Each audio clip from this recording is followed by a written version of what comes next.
Jadi kalau gini, Anda kalau bekerja, saya, Anda, kita bekerja, kan dapat gaji ya? Gaji. Ya, itu bahasa Arabnya gaji.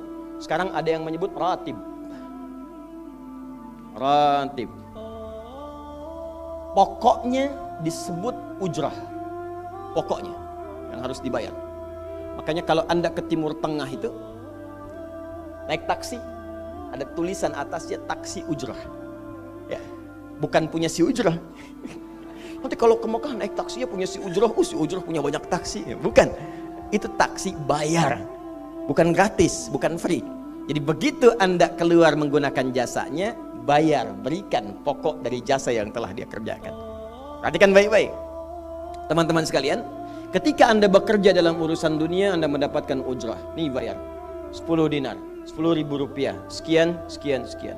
Ketika Anda kerjakan untuk misi akhirat supaya bekal untuk pulang, bukankah 10 juta ditabung, tabung, bikin rumah kan? Beli pakaian yang elok, beli kendaraan. Sama persis Anda sholat itu diberikan juga bayarannya, diberikan juga pokok pemberiannya. Anda puasa diberikan pokoknya, baca Al-Quran dikasih bayarannya. Namanya pahala. Dalam bahasa Al-Quran disebut ajrun namanya. Dunia ujrah, akhirat ajrun. Lahum ajrun ghairu mamnun. Ajrun. Berapa ukurannya? Minimal 10. Turun Quran surah ke-6 ayat 160. Ya, kita keluarkan supaya terukur. Ya. Setiap pekerjaan dunia menjadi nilai akhirat punya poin. Pekerjaannya disebut hasanah namanya. Ya. Amal solehnya disebut hasanah. Siapa yang mengerjakan di dunia pekerjaan punya nilai akhirat, amal soleh namanya hasanah. Setiap hasanah punya poin 10. Man jaa bil hasanati falahu asyru amthaliha. Siapa yang mengerjakan perbuatan di dunia dan punya nilai akhirat, bekerja dikerjakan karena Allah mencari yang halal. Tuliskan poinnya. Salat, tuliskan poinnya. Setiap pekerjaan 10. Hitungannya 1 keduanya 500 tahun, 2 ketiganya 500 tahun, 3 keempatnya 500 tahun. Jadi jangan menghitung 1, 2, 3 terlalu sedikit. Ya. Di hadis Muslim saya sering katakan ke masjid saja dapat 25 poin baru nyampe. Jarak 1 kedua 500 tahun. Jadi kalau ada yang tidak sholat dalam sehari, 1 kali sholat kehilangan 10 pahala kali 500 tahun. Dia kehilangan pahala 5.000 tahun. Ya, dosanya berapa? Nah, makanya sering kita bermohon begini, ya Allah, jadikan semua perbuatan duniaku punya nilai akhirat supaya ditampakkan di akhirat. Di hasanah dunia ini akan ditampakkan saat dihisab di akhirat. Makanya sering kita katakan, ya Al-Baqarah ayat 201, wa minhum may yaqulu rabbana atina fid dunya. Ya Allah, jadikan semua kegiatan duniaku hasanah. Namaku sudah hasanah ya Allah. Perbuatanku belum tentu. Ya sudah suami namanya Hasan, ya istri Hasanah, anaknya Husna, ya kan? Yang laki-laki Husain, tuh. Semua kumpul. Tapi kalau pekerjaannya tidak demikian menjadi amal soleh, nggak terkumpul ini.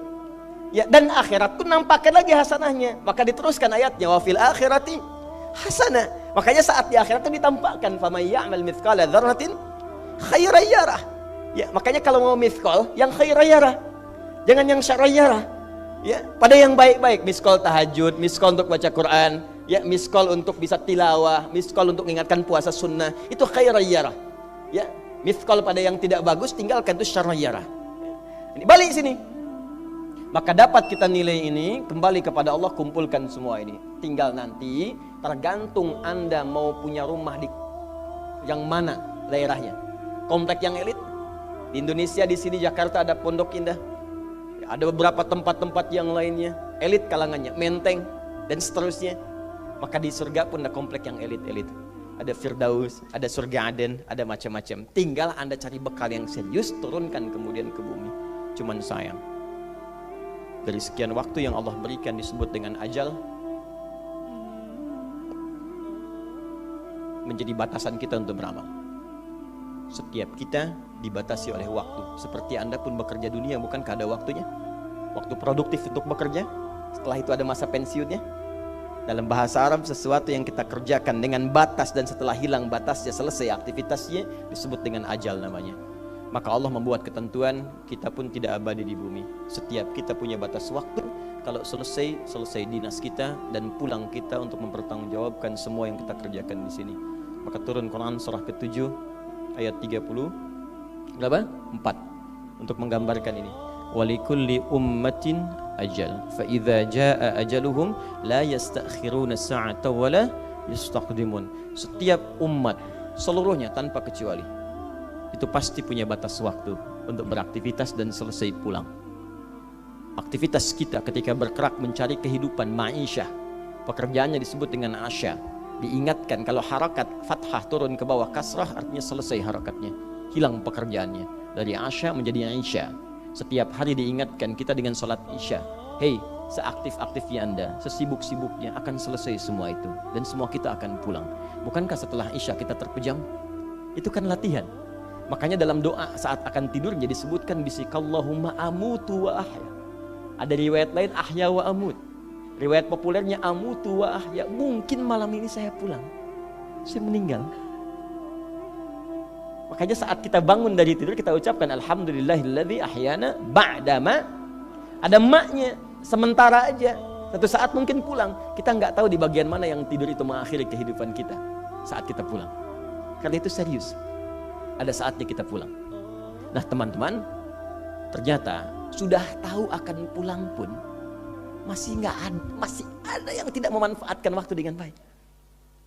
Tanyakan pada setiap manusia ya, dari detik ini, dimulai dengan diri kita. Kita manusia kan? Tanyakan pada diri kita, Anda wafat tidak? Anda pulang tidak?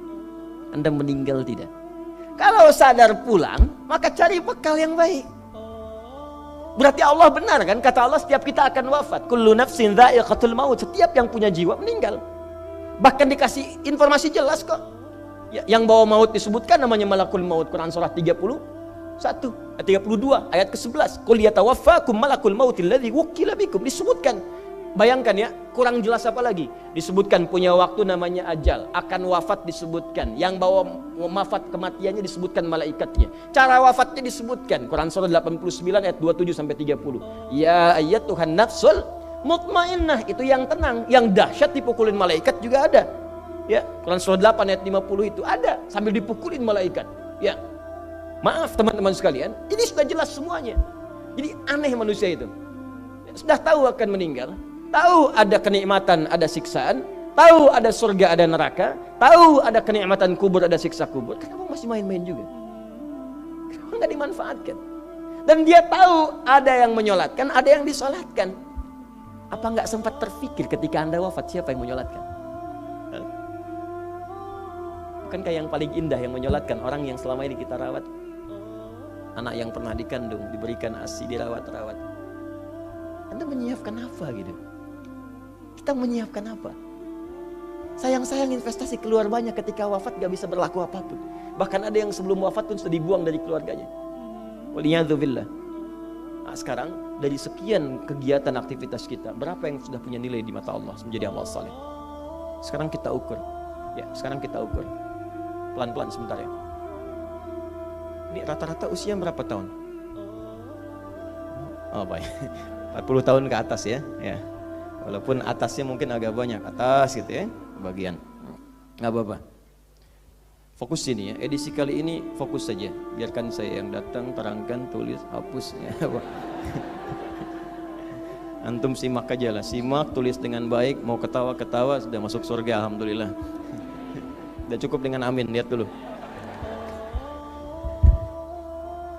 Ini saya sering sampaikan. Ini kita kasih batas standar di Al-Quran aja lah.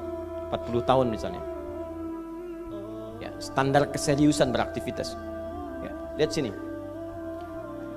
Konon dalam sebuah penelitian sederhana, manusia itu kalau dihitung-hitung aktivitasnya setengah dari usianya, itu umumnya walau tidak semuanya teralokasikan untuk tidur.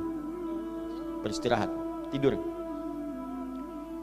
Dari mulai lahir, bayi kecil, tidur, dewasa beraktivitas, tidur siang, tidur malam, tidur macam-macam, tidur kecapean, tidur ngantuk, tidur lelah, tidur segala rupa, tidur. Setengah dari usia. Jadi kalau 40 tahun, tidurnya berapa tahun? 20 tahun. Baik. Sisanya beraktivitas, ya. Nah itu berapa tahun? 20 tahun. Jadi di sini kalau kita hitung, ya kalau beriman, alhamdulillah kita sholatnya, puasanya, baca Qurannya, tapi juga kerjanya, tertawanya, candanya, macam-macamnya 20 tahun. Dari 20 tahun ini, berapa yang jadi aktivitas ibadah? Yang jadi ibadah berapa? Ya, jangan terlalu pesimis, ya ambil 10 tahun misalnya. 10 tahun ibadah. Nah, jadi di sini adalah sholatnya, baca Qurannya, puasanya, dan sebagainya, sedekahnya, infaknya. Apakah semua ibadah itu langsung diterima? Belum tentu. Syaratnya ikhlas. Wa ma umiru illa liya'budullaha mukhlishina lahuddin. Quran surah 98 ayat 5. Pertanyaannya, dari ibadah yang kurang lebih 10 tahun ini, berapa tahun yang ikhlas? Ya, ambillah tengah-tengahnya 5 misalnya kan. 5 tahun. Ini yang ikhlas, insya Allah. Yang ikhlas kurang lebih 5 tahun. Jadi usia 40 tahun ini yang produktif amalan yang kurang lebih harapan kita diterima oleh Allah insya Allah 5 tahun. Dosanya berapa tahun?